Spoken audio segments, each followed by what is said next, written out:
नमस्ते। अगर कोई अपना पहला बिजनेस शुरू करने की सोच रहा है तो उसके दिमाग में सबसे बड़ा सवाल क्या आता है? फंडिंग, कैपिटल कहाँ से आएगा, राइट?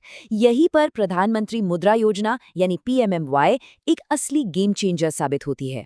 लेकिन सच कहूं तो इसका प्रोसेस अक्सर लोगों को डरा देता है। तो चलिए आज के इस एक्सप्लेनर में इस पूरे लोन प्रोसेस को डिकोड करते हैं, वो भी बिल्कुल एक तैयार और कॉन्फिडेंट फर्स्ट टाइम एंटरप्रेन्योर के नजरिए से।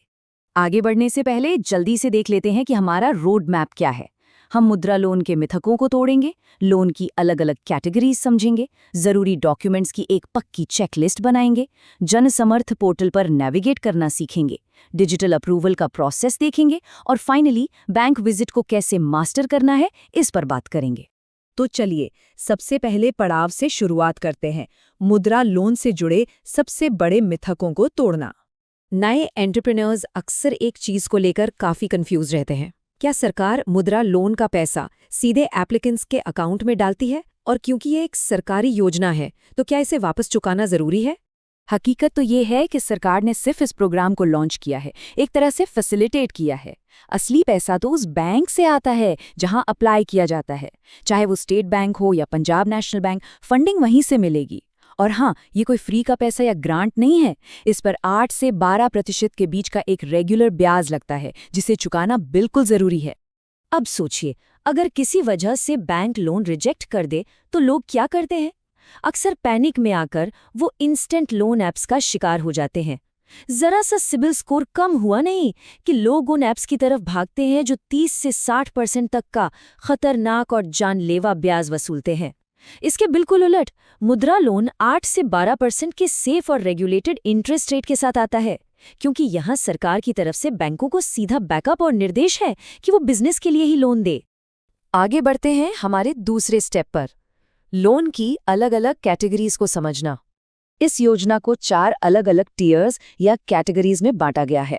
अगर बिल्कुल शुरुआत हो रही है तो शिशु कैटेगरी है, जिसमें 50,000 तक की फंडिंग मिलती है।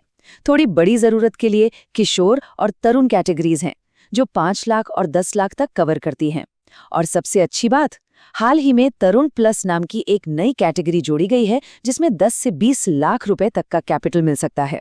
तो बस बिजनेस की जरूरत को पहचानिए और सही कैटेगरी चुन लीजिए। अब आता है सबसे क्रिटिकल फेज, जरूरी डॉक्यूमेंट्स की चेकलिस्ट तैयार करना। कंप्यूटर के सामने एप्लीकेशन भरने बैठने से पहले ये अल्टीमेट चेकलिस्ट बिल्कुल रेडी होनी चाहिए।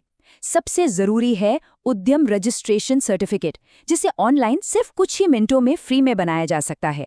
इसके अलावा आधार कार्ड, जो मोबाइल से लिंक्ड हो, पैन कार्ड और बैंक स्टेटमेंट्स की पीडीएफ फाइलें। ध्यान रहे, ये सिर्फ पीडीएफ फॉर्मेट में होनी चाहिए और वो भी बिजनेस शुरू होने से लेकर अब तक की। साथ ही पुराने लोन्स की डिटेल्स और हर महीने की सेल्स के आंकड़े भी पहले से हैंडी रखने चाहिए। डॉक्यूमेंट्स रेडी हैं तो चलिए चौथे स्टेप पर चलते हैं, जन समर्थ पोर्टल का इस्तेमाल। यहाँ एक बहुत बड़ी गलती से बचना है। सीधे फिजिकल बैंक ब्रांच की लाइन में जाकर बिल्कुल नहीं लगना है। बैंक ब्रांच में रोजमर्रा के कामों का बहुत भारी प्रेशर होता है और कई बार वो मुद्रा लोन एप्लीकेंट्स को टाल देते हैं, क्योंकि ये उनके इमीडिएट सेल्स टारगेट का हिस्सा नहीं होता। इसलिए तुरंत रिजेक्शन और फालतू के प्रेशर से बचने के लिए सीधे ऑनलाइन जन समर्थ पोर्टल पर जाना ही सबसे स्मार्ट और ज़रूरी तरीका है। पोर्टल पर एप्लीकेशन का प्रोसेस बहुत ही सिंपल और प्रैक्टिकल है। बस 4 स्टेप्स फॉलो करने हैं। पहला, मोबाइल, ईमेल और ओटीपी के जरिए रजिस्टर करना है। दूसरा, बिजनेस का टाइप और लागत डालकर एलिजिबिलिटी चेक करनी है। तीसरा स्टेप है उद्यम सर्टिफिकेट जैसे ज़रूरी डॉक्यूमेंट्स को अपलोड करना। और फाइनली, सारी डिटेल्स को एक बार अच्छे से रिव्यू करके अपना डिजिटल फॉर्म सबमिट कर देना है। एलिजिबिलिटी चेक करते समय एक बहुत ज़रूरी कैलकुलेशन सामने आती है, टोटल प्रोजेक्ट कॉस्ट। इसमें साफ साफ बताना होता है कि अपनी जेब से कितना पैसा लगाया जा रहा है और लोन कितना चाहिए। मान लीजिए टोटल प्रोजेक्ट 15 लाख रुपए का है, तो इसमें 5 लाख रुपए अपना खुद का इन्वेस्टमेंट या ओन कंट्रीब्यूशन दिखाना होगा और बाकी 10 लाख रुपए के लोन की डिमांड करनी होगी। ये क्लैरिटी होना बहुत ज़रूरी है। और हाँ, यहाँ एक बहुत ही काम की इनसाइडर टिप। जब पीडीएफ बैंक स्टेटमेंट्स अपलोड की जाती हैं, तो पोर्टल का सिस्टम सालों के डेटा को फेच और एनालाइज करता है। इस प्रोसेस में 5 मिनट तक का लंबा समय लग सकता है, तो यहाँ थोड़ा धैर्य रखना है।